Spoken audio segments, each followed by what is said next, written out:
Boa noite, queridos amigos telespectadores da Rede Século XXI. Estamos começando o programa Eclésia, como de costume toda semana. Nesse mesmo horário, terça-feira, sempre às 8 da noite, a gente começa o nosso programa Eclésia, programa de história da igreja, catequese, doutrina de maneira geral da Igreja Católica. A gente sempre faz nosso programa ao vivo, toda terça-feira às 8 horas da noite, e temos o reprise também aos domingos, 9h30 da noite. Olha só, com grande alegria, quero dizer que o Padre Guido já está de volta, que semana passada ele teve uma rápida folga aqui, né? O Padre Guido estava num curso de formação permanente dos padres, né, rogacionistas, a qual ele pertence, mas já está de volta. Bem-vindo, Padre Guido. Obrigado, Eric. Sim, estava de volta, somos de volta.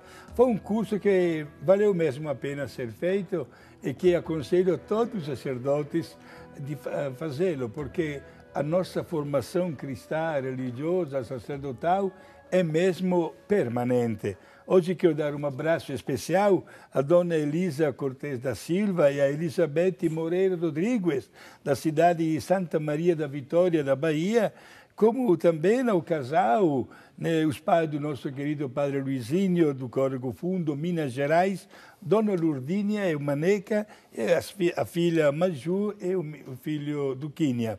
Meus irmãos, estamos aqui à vossa disposição. Quero parabenizar pelo comentário que eu recebi, muito positivo, e vou dizer também, Eric, pela quantidade de e-mail que recebemos a respeito do programa passado, quando se falava da postura diante das imagens. Isso, na semana passada, o Padre Vandermais esteve aqui e nós falamos então sobre o culto aos santos e a questão das imagens. Esse programa está disponível no nosso site, daqui a pouquinho a gente relembra o endereço do nosso site, mas quem não assistiu pode ir lá e assistir. E deu muita repercussão. Todos os e-mails que a gente recebeu durante a semana, o Padre Guido acabou tendo muito trabalho, porque ele respondeu os e-mails durante a semana, né, Padre Guido? Sim, respondi a todos. Obrigado, gente. Mesmo pessoas que não compartilham plenamente o nosso credo religioso, estamos aqui prontos para ajudá-los, né? E obrigado pela vossa participação. Não esqueçam, prezados amigos, como disse aquele antigo e sempre válido provérbio, que o amor aumenta através do conhecimento, né? O programa Eclésia apresenta a doutrina cristã, o catecismo, a vida da igreja. Eclésia é uma palavra latina que significa exatamente igreja. E a igreja é feita por nós. Por isso nós não cansamos de aprender e, na medida como aprendemos, também transmitimos e ensinamos, porque é o caminho certo que nos leva ao encontro com Jesus. Isso mesmo, Padre Guido. A gente sempre costuma dizer que aqui a gente vai falar sobre a doutrina da Igreja Católica, a gente fala de catequese de maneira geral, mas o tempo litúrgico também está sempre presente aqui no nosso programa, né? Os temas que a gente escolhe, às vezes, estão baseados no tempo litúrgico. Por exemplo, o tema que a gente vai falar hoje, uma festa recente, uma memória recente da liturgia, que no dia 22 de julho lembra a memória dessa grande santa. Estou falando de Maria Madalena. No programa de hoje a gente vai falar então sobre a figura de Maria Madalena, né? O que o Evangelho diz sobre Maria Madalena? O que é verdade? Também o que é mito sobre Maria Madalena? E aos poucos a gente vai conversando sobre muitos assuntos que envolvem a nossa fé católica, como o Padre Guido. Quanto mais gente conhece, mais a gente, como o Padre Guido disse, quanto mais a gente conhece, mais a gente ama a doutrina da Igreja Católica. Lembrando que os contatos, para que você possa mandar sua pergunta, o seu comentário, de repente um tipo de dúvida que você possa ter aqui durante a nossa conversa, sempre ficam disponíveis aí no seu vídeo, seja por telefone, seja por e-mail ou também via WhatsApp, essa ferramenta aí bem fácil que a gente sempre recebe mensagens de todo o Brasil. Não esquece de botar o seu nome, botar também a sua cidade e aí você manda a sua mensagem aqui pra gente. Que agora vamos começar a trabalhar, Padre Guido. Vamos iniciar a nossa conversa sobre Maria Madalena. Certo. Faz pra gente logo de cara, Padre Guido, um apanhado geral. Quem foi Maria Madalena? Maria Madalena significa de Magdala, que é uma cidadezinha, uma aldeia, né, da Galileia, no norte da Palestina, na terra de Jesus. É uma mulher que ocupa um espaço específico na vida de Jesus, porque temos uma sua primeira referência no Evangelho de Lucas, no capítulo 7, versículo 36, onde se fala de algumas mulheres que acompanhavam Jesus e o grupo dos apóstolos, servindo este grupo.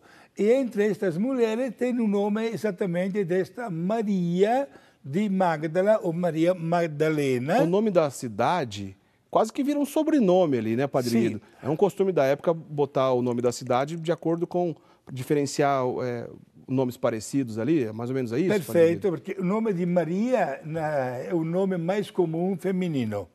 E vem da palavra latina Maria, que significa oceanos, mares, no plural, infinito.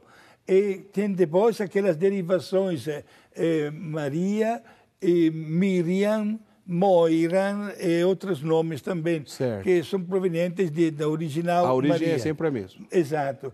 Agora, para distinguir, como você está falando muito bem, se coloca a cidade onde uma pessoa morava.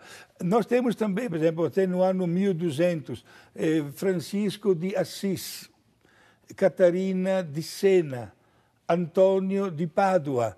Eram nomes bastante comuns, ligados à cidade de onde tinha nascido, para caracterizá-lo. Portanto, esta Maria... Em alguns casos, mesmo que não for de nascimento, como o senhor disse aí, Antônio de Pádua, sim, na verdade ele era português, ele era de Lisboa. Não vamos brigar. Aí dizer isso, no Portugal tem que dizer Antônio de Lisboa. Mas ele passou boa parte da vida dele em Pádua e ficou conhecido como Antônio de Pádua. Exato, e não vamos brigar por isso. É verdade. Né? Mas é verdade o que você está afirmando. Né? Aliás, tem também que dizer que até não muitos anos atrás, especialmente no campo feminino, era costume trocar de nome na hora que uma religiosa entrava no noviciado. Certo.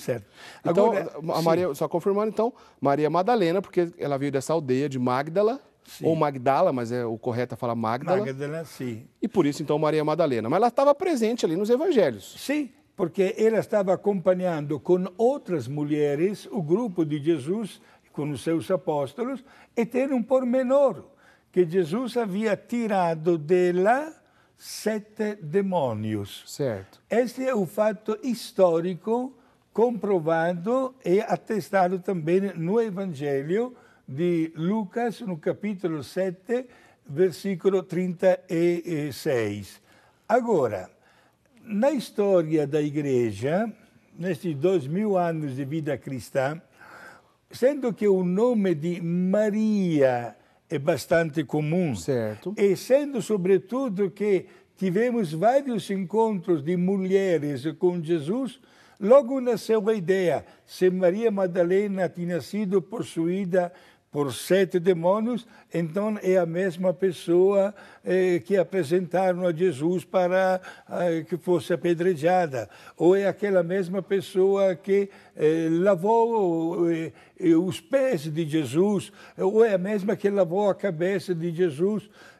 Não, meus amigos, temos que distinguir a verdade a respeito desta mulher para dizer claramente o que a Bíblia ensina sobre Maria Madalena e o que a Bíblia não diz. Então vamos lá, vamos começar a separar então o joio desse trigo aí para a gente não ter confusão, né? Exato. São 3 personagens, 3 mulheres, né? O senhor acabou de dizer bem, Maria Madalena, aquela na qual Jesus expulsou 7 demônios. Sim. Essa é a Maria Madalena que a gente está conversando aqui no programa de hoje. Mas teve outras 2 mulheres que acaba confundindo, todo mundo aqui coloca no mesmo balaio aqui Maria Madalena. Perfeito. Tem aquela outra personagem que Jesus salvou do apedrejamento, não é, Padre Guido? Sim. Relembra pra gente, que passagem é essa? Esta aqui no Lucas 8:2, mas não tem o nome desta mulher. Aquela mulher que ia ser apedrejada, ninguém sabe o nome dela. Ninguém sabe o nome dela. É aquela que foi pega em adultério, então essa sim provavelmente tenha sido prostituta. Esta aqui não podemos colocar nenhuma dúvida, porque foi presa em flagrante adultério. Certo. Agora, o erro é de saber, de coincidir uma mulher com a outra, não. Agora, vamos acompanhar Maria Madalena histórica. Certo. É aquela mulher que acompanhava Jesus, tinha sido libertada dos 7 demônios. Foi aquela mulher que acompanhou também no processo sumário contra Jesus, sem nenhuma defesa, que resultou na condenação à morte. Certo. E ela acompanhou de perto a morte de Jesus. Estava gravado na Bíblia que aos pés da cruz. Ela estava lá. Estava lá, Maria Madalena. E foi ela também que foi a primeira testemunha da ressurreição de Jesus. Porque foi ela que, bem de madrugada, daquele domingo, foi lá com um balde com perfumes para embalsamar o corpo de Jesus. Depois vamos explicar melhor por que ela fez isso, né? Aquela é a verdadeira Maria Madalena. Então, vamos só completar aqui para não ter confusão. Estava dizendo de 3. Sim. Maria Madalena, a própria, na qual Jesus expulsou os 7 demônios. Sim. Aquela outra pecadora que ia ser apedrejada, naquela famosa passagem que Jesus diz, olha, quem não tem pecado, que atire a primeira pedra. Essa não é a mesma Maria Madalena. Exato. A gente não sabe o nome dela. Essa sim, provavelmente prostituta. E tem uma terceira ainda, Padre Guido, que é aquela que, se não me engano, em Betânia, lavou os pés de Jesus com as lágrimas e enxugou com os cabelos. Sim, é exatamente a irmã de Marta. Certo. Amanhã, inclusive, é o dia de Santa Marta. Amanhã é o dia de Santa Marta. Sim. O nome dela é Maria. Aí tem o nome Maria. Mas não diz que é Maria Madalena. Então, provavelmente, se trata de 3 mulheres. Provavelmente não, é certeza que se trata de 3 mulheres. Temos a certeza que são 3 mulheres bem diferentes, certo. Cada uma com a sua participação, digamos assim, na vida de Jesus, né? Esta terceira que você está falando agora, esta Maria, é aquela que ganhou até um elogio da parte de Jesus naquela noite, quando Jesus, não desprezando a acolhida, e também um bom jantar que Marta acabava de preparar, disse para ela abertamente que tinha sido Maria a escolher a parte melhor e que nunca lhe seria tirada, porque Maria ficou ouvindo exatamente a palavra de Jesus. Certo. Se alimentou da palavra de Jesus. Isso não significa que Jesus desprezou o trabalho de Marta. Inclusive, volto a repetir, é considerada Santa Marta. O dia dela é amanhã, né? Mas todos nós somos convidados, diante deste episódio belíssimo, contado no Santo Evangelho, a seguir mais o exemplo das duas. Né?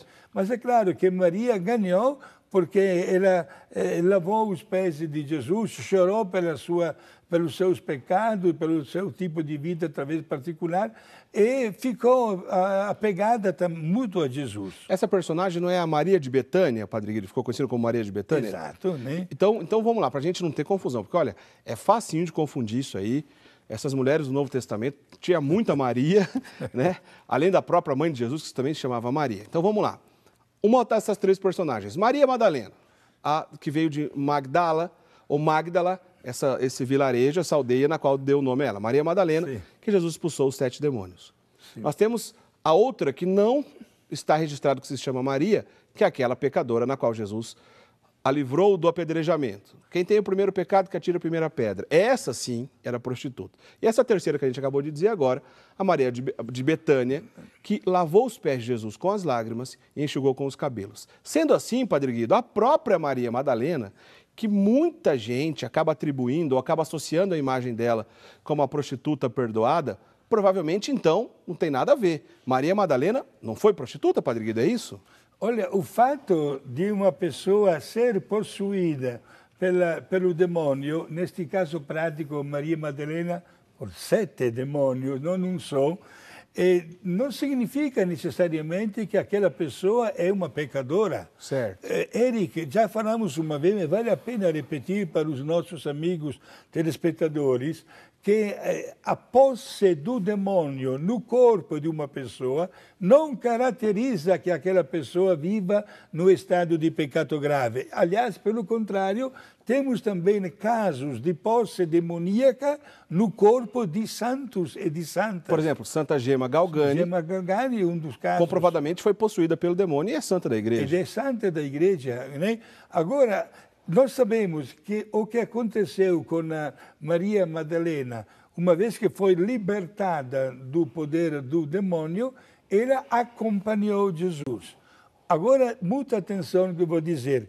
O fato de acompanhar Jesus pode também deixar claro que talvez não tivesse compromissos com a sua família, que fosse uma pessoa que não era casada. É provável, então, que ela fosse solteira, né? Exato, que era solteira e acompanhou Jesus, inclusive, até nos momentos mais difíceis, até a morte. E temos, aí sim, os primeiros evangelhos apócrifos que dizem que quando São João Evangelista levou Nossa Senhora consigo para a atual Turquia, chamada de Ásia Menor, Certo. na cidade de Éfeso, um evangelho apócrifo já fala que Maria Madalena também acompanhou Nossa Senhora e São João nesta missão. Portanto, dá de entender mais ainda que era uma mulher livre que não tivesse compromissos com a sua família. Enquanto a gente estava conversando, antes do programa, a gente sempre senta aqui, eu, o Padre Guido, o Bruno, que é o diretor do nosso programa, a gente bate um papo sobre a pauta e a gente traça aqui uma estratégia aqui de como a gente vai abordar a nossa conversa. Nós separamos 3 tópicos durante toda a conversa para que a gente possa fazer um parênteses aqui na explicação, para que não fique nenhuma confusão. E uma delas, o Padre Guido já disse aqui, um desses 3 tópicos que nós vamos falar aqui na nossa conversa, ele acabou de dizer de evangelho apócrifo. O Padre Guido, além de ser especialista em muitos assuntos da Igreja Católica, a área de estudo dele mesmo é a Bíblia. O Padre Guido é doutor em Bíblia. Inclusive, a gente sempre brinca aqui, mas é verdade, o Padre Guido foi aluno do Papa Bento XVI, isso é verdade, ele foi aluno do Papa Bento XVI quando não era Papa ainda, quando era somente cardeal, né?